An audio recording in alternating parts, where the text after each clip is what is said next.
I'd like to ask the presidential candidates, what are we going to do for the children tomorrow when it comes to their education? With high-speed data being offered only to some and not to others, how are we going to ensure that that's offered to all the children through the telephone companies and the cable companies? What are we doing for them? Now, you see all of these red shirts behind me. They are worn by CWA members who are proud to promote an initiative that CWA is promoting called Speedmatters. Now what that means is that we need to have high-speed internet access everywhere in America.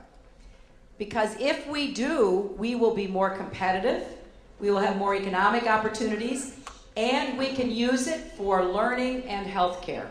Technology and the internet is a valuable resource globally, and in comparison to nations, ranging from Canada all the way over to Japan, the U.S. is very lacking in the speed that it provides, mainly a lot of their downstream speeds. When you consider we rank below Estonia in high-speed internet, that's terrible for this nation. I would ask them for their commitment. Every other nation that I know of, industrialized nation, it is a national initiative. It is not done by the local communities or by the local states that they have or republics that they have within that nation.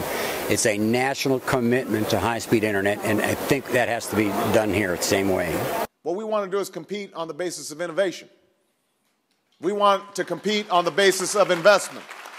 We want to make sure that we've got the best.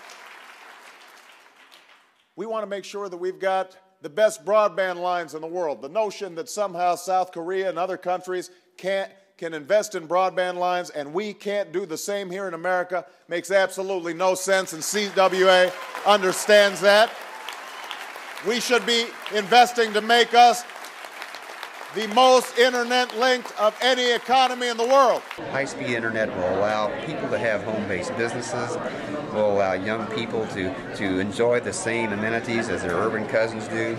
It will be able to attract new and young and aspiring youth farmers and entrepreneurs who have that whole new energy and whole new vision.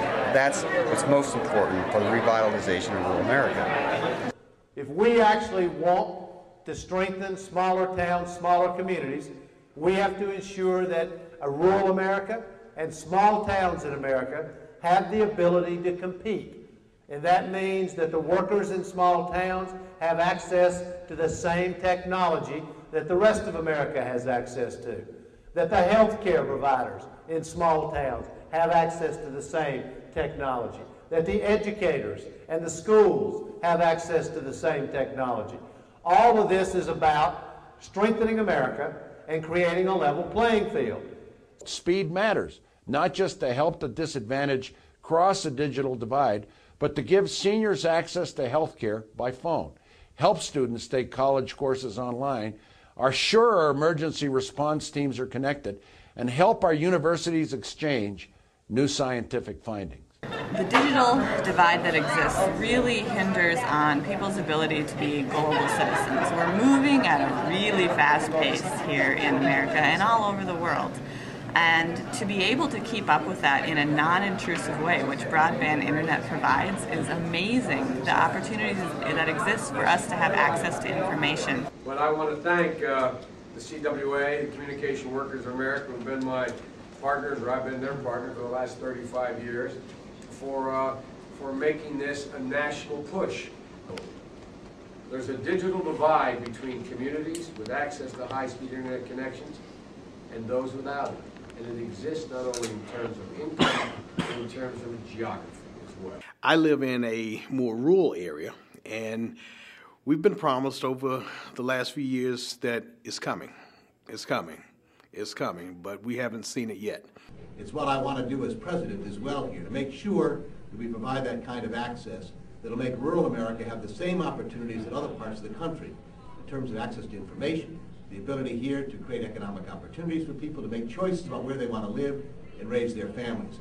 So thank you, Speed Matters here. It makes a huge difference. Thank you, Communication Workers of America. And let's get behind this broadband for rural America idea. $2 billion can really make a difference in this country, bring some real opportunity for people all across our nation. So thanks very much for your work.